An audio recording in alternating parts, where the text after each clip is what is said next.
Hello and welcome to part 2 of half-wave rectifiers. This video will assist you in completing the first part of your makeup assignment for January the 26th, 2026 on half-wave rectifiers.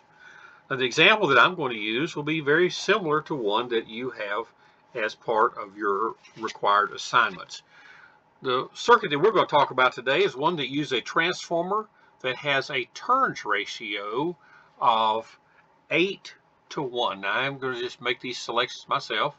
So we're going to have a turns ratio of 8 to 1 as our transformer. We're going to have an input voltage, so Vn equal to 120 volts. That's AC voltage coming in.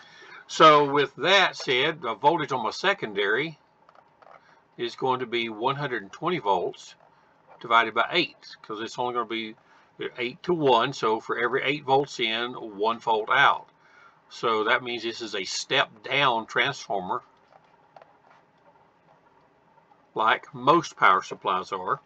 So our 120 volts divided by 8 gives me a voltage of 15 volts.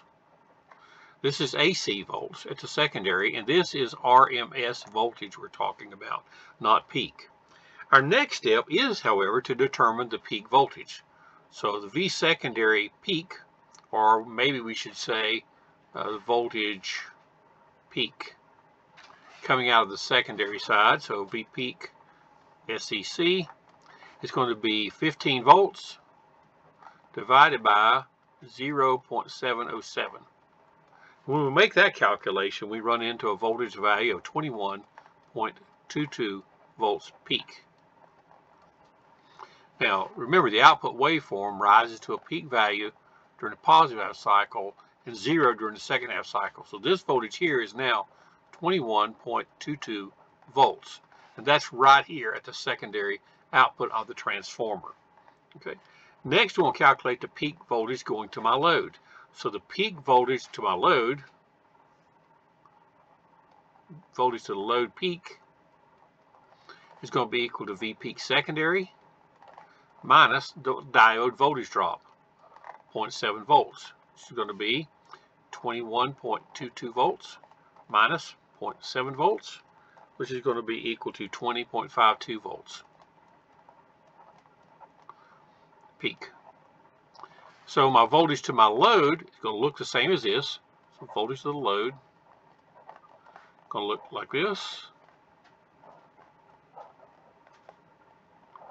The peak value up here is going to be 20.52 volts.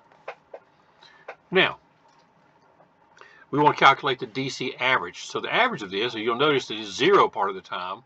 Now, if it was up here at 20 volts all the time and 0 half the time, it'd be easy. It'd be about 10 volts average voltage. But since this is a sine wave and is constantly changing, there is a formula to calculate the DC voltage. So volts DC is equal to V peak at the load divided by pi, which is going to be now 20.52 volts divided by 3.14, and that's going to give me a voltage of 6.53 volts DC. Now this is my DC. This is average.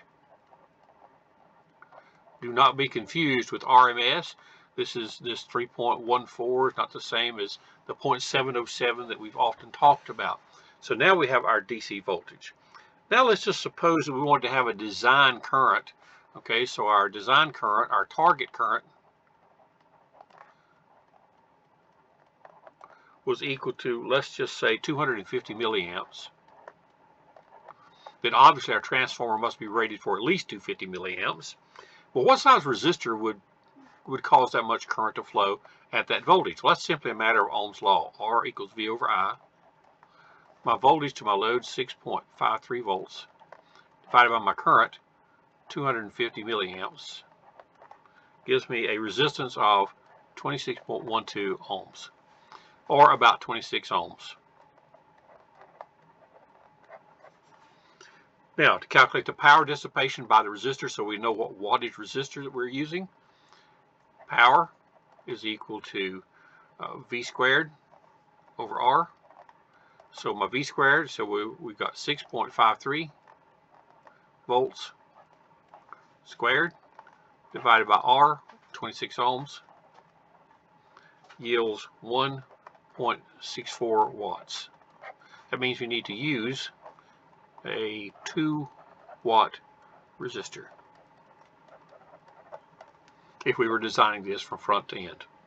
And this will help you solve the first part, part 1 of half-wave rectifiers, which is the assignment for Miss Class number 1, January the 26th.